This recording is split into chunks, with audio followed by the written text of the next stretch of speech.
ছোবল বিষাক্ত সাপের ছোবল বেনামাজের সাজা এমন তো হতে পারে জোহরে জানাজা নামাজ মেয়ে যাবে না ছেলে যাবে না বেটা বেটি যাবে না স্ত্রী পুত্র বন্ধু বান্ধব বাপ মা কেউই যাবে না কবরে যিনি আসবেন তিনি আমাদের রাসূলুল্লাহ আজ্জাদ জানখানা মানাচ্ছি তিনি আসবেন আমার নবী আবিয়ান নবী আবার বর্ণনা করে বলেন সাহাবায়ে কেরাম সাপ থাকবে কবরে এক সাপের 9টা করে মুখ আছে কয়টা আমার নবী সাপের নাম উল্লেখ করে বললেন সাপগুলোর নাম হলো তিননিল সর্প সাহাবায়ে কেরাম জেনে রাখো ওই আপনার একটি ব্যক্তির জন্য কবরে 99টা সর্প দেওয়া হবে আর এই 99টা সর্প একটি 9টা করে মুখ জেনে রাখো 891টা মুখ দিয়ে ওই বেনামাজিকে কামড়াতে থাকবে সুস্থকে কামড়াতে থাকবে গায়ের গোশতগুলো খালে খাবে আল্লাহর হাবিব সাহাবায়ে কেরাম কান্না শুরু করে দিয়েছেন ইয়া রাসূলুল্লাহ ইয়া হাবিবাল্লাহ ওই সাপ কামড় মারবে হে বাবা কে আমার সোনা মানিকেরা এমন পৃথিবীর শাস্ত্রবীর রাসূলুল্লাহ বলেন ওই সাপের ভিতর থেকে একটি সাপ দুনিয়ায় এসে একটা নিঃশ্বাস ছেড়ে দেয় কিয়ামত পর্যন্ত কোন সবুজ ফসল জন্ম নেবে না এত বিশাল সাপ ওই সর্বগুলোর মুখে দিয়েছে জাহান্নামের মানুষের কামড়াতে থাকবে বেনামাজিকে আযাব দিতে থাকবে আল্লাহর নবীর উম্মত যতদিন দুনিয়ায় বেঁচে থাকুন আমার মা জেনেছি এখন নামাজি হব বলেন তো না বলবেন তো না আমার বলি কালে খাচ্ছি মাদ্রাসায় কাম আজকে কথা বুঝতে পারেন এই দান আপনি করছেন আপনার জন্য 11টা সুসংবাদ নবী দিয়েছে দান যদি আপনি করেন সুসংবাদ কয়টা 11টি রাসূলুল্লাহ সাল্লাল্লাহু আলাইহি ওয়াসাল্লাম দিয়েছে যে ব্যক্তি দান করে তার জন্য দুইজন ফেরেশতা আল্লাহর পাকের দরবারে দোয়া করতেই থাকে সুবহানাল্লাহ আমি দিনের দোয়া হতেও পারে না আল্লাহর ফেরেশতারা তো নিষ্পাপ তাদের দোয়া তো আল্লাহর দরবারে কবুল হবে নাকি বলে দিলেন না আল্লাহর হাবিব বলেছেন 2 নম্বরে যদি কেউ কোনো ব্যক্তি দান করে আল্লাহ পাক তার হায়াতে বরকত দান করে দেন আল্লাহ রাসূল আরো 3 নম্বরে বলেছে যদি কেউ দান করে আল্লাহ পাক আল্লাহ তাআলা তার রুজিতে বরকত দান করে দেন বান্দারে খুব করে ধরে রাখো খুব প্যারা রাসূল সাল্লাল্লাহু আলাইহি ওয়াসাল্লাম বলেছে যদি কোনো ব্যক্তি দান করে হাসরের মাঠে আরশের ছায়া তার নসিব হবে বাপ তোমার সঙ্গে যাবে না বন্ধু তোমার পরিচয় দিতে চাইবে না স্ত্রী স্বামীকে থেকে পরিচয় দিতে চাইবে না বাবা কারণ কি জাহান্নামের ভয় বাবা জাহান্নামটা এমন একটি জায়গা প্রিয় রাসূল আমার বর্ণনা করেছেন জেনে রাখো জাহান্নাম এমন একটি জায়গা ওই জাহান্নামের আগুনকে আল্লাহ পাক 1000 বছর জ্বালিয়েছে ফলে জাহান্নামটা আপনাকে আগুনগুলো সাদা বর্ণ হয়েছে আবার 1000 বছর জ্বালানো হয়েছে এরপরে ওই আগুনটা লাল হয়ে গেছে আবার 1000 বছর জ্বালানোর পর কৃষ্ণ বর্ণ কালো হয়ে গেছে এত কালো যে তার কালো বর্ণনা করে শেষ করা যাবে না সুপরিমাণ যদি একটু খুলে দেওয়া হয় দুনিয়ার মানুষ জাহান্নামের আগুনের তাপে সব ধ্বংস হয়ে যাবে এই জওয়ান যুবকেরা আল্লাহর হাবিব বলেছেন সাহাবীরা জেনে রাখো একজন ব্যক্তির ঘটনা আমার রাসূল বর্ণনা করে বলেছেন একজনকে আমি রাসূলুল্লাহ দেখি আগুনের কড়িতে টেনে টেনে ফেরেশতারা নিয়ে চলে যাচ্ছে ব্যক্তি এত চিৎকার মেরে কান্না করে আমি রাসূলুল্লাহ সহ্য করতে পারি না আল্লাহর হাবিব সাল্লাল্লাহু আলাইহি ওয়াসাল্লাম এমনি সাহাবায়ে মাঝে বর্ণনা দিতেছেন সাহাবায়ে হুজুর তারপরে কি হয়েছে প্যারা রাসূল বলতেছেন ওই ব্যক্তিটা কেমন করে আপনার টেনে টেনে টেনে টেনে নিয়ে যায় আল্লাহ হাবিব বলেন ফেরেশতারা একটুখানি দাঁড়াও আল্লাহ আমি শুনি এই ব্যক্তি এত কান্না করে আমি পাকের মায়া লাগে কারণ আল্লাহ পাক বলেছেন আমি আর রহমানুর রহিম আর আমার নবী সম্পর্কে বলেন রউফুর রহিম আল্লাহ দয়ালু নবীও দয়ালু আল্লাহ হলেন রব রূপে নবী হলেন রহমত আব্বাজি আমার এখন এই ব্যক্তিকে আমার নবী পাক যখন বললেন বলো না তোমার নাম কি নাম বলে আপনার নবী কার উম্মত সঙ্গে সঙ্গে বলছেন মুহাম্মদুর রাসূলুল্লাহ সাল্লাল্লাহু আলাইহি ওয়াসাল্লাম আমার নবী ছিলেন এ বাবাজি আমার রাসূলুল্লাহ বলেন ফেরেশতারা এগিয়ে নিয়ে যাবে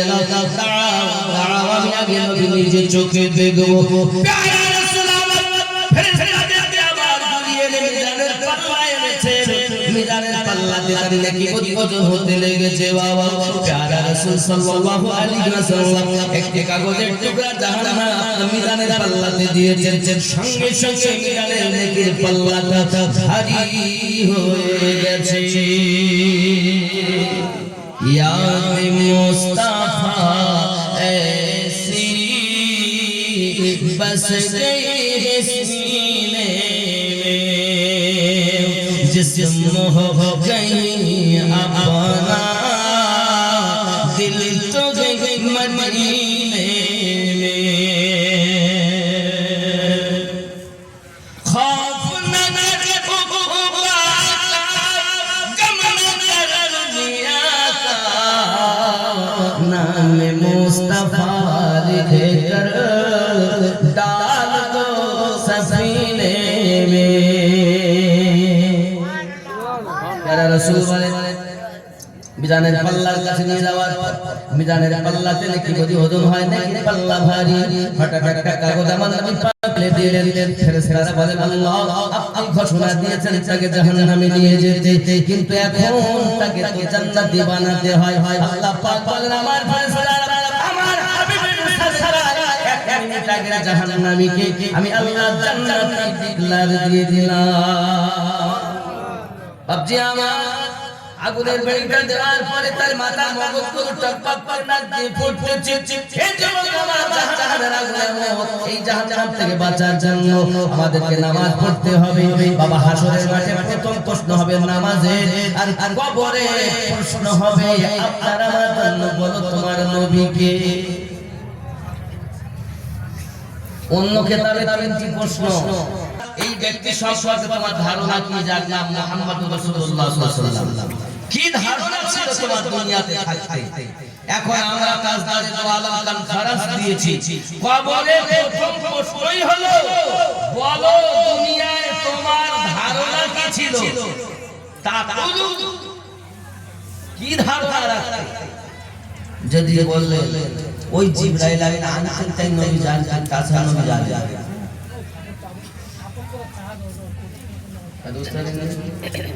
আব্বা বুঝে নিতে ফায়কার লফাস বলো দুনিয়ায় কি ধারণা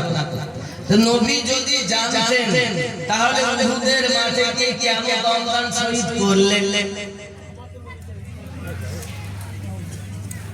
নবী তার মানে জানেন আর কবরের প্রশ্নই হলো বলো তোমার দুনিয়াতে কি ধারণা ছিল নবী সম্পর্কে আব্বা এখন আমরা যদি বলি নবী এটা জানতেন ওটা জানতেন আমরা যেই বলি নবী হাজির ও নাজির এক শ্রেণীর লোক বলে তাই হয় ওরা কিয়াম করে একটা চেয়ার রাখে নবী কি আসে আসলে আপনি হাজির নাজির বোঝেন শুনেন আর হাজির নাজির কারে কারে আল্লাহ পাক আল্লাহ তাআলা আমাদের নবীকে এত ক্ষমতা দিয়েছেন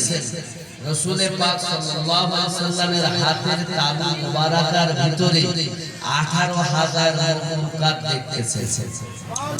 আমরা যেমন হাতের তালু দেখছি নবী তেমন হাতের তালুর মতো সবকিছু দেখছেন এই ক্ষমতা আল্লাহ দিয়েছেন এখন এই মখলুকাতের মধ্যে আমরা আছি না, তাহলে আমরা যদি এই দুর্গাপুরের মাটি থেকে ইয়া নবী সালামু আলাইকা পড়ি, আল্লাহুম্মা সাল্লি আলা সাইয়্যিদিনা দরুদ পড়ি, তো নবী দেখতেছেন না, শুনতেছেন না, একে বলে হাজির নাজির। নবীকে আসতে হয় না, নবীকে আল্লাহ এত পাওয়ার দিয়েছেন, একেই বলে হাজির নাজির। সুবহানাল্লাহ। তাজদারে দো আলম তামখানা রাসূলে পাকের এত পাওয়ার আল্লাহ দিয়েছেন। আপনারা তো জানেন হিন্দুস্তানে বাদশা খাজা গরিব নওয়াজ যখন খাজা ওসমান হারুনি বললেন, বাবা মাইনুদ্দিন সব ওজিফা হয়েছে, আমার আঙ্গুলিতে কিছু দেখছো?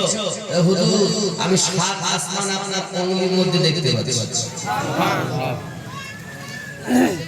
এবার আপনি বলেন হুজুর আপনার কথাই আমি চিটিংবাজি কথা, তাই তখন আঙ্গুলের ভিতরে এত কিছু ঢোকে, তাও ফিরে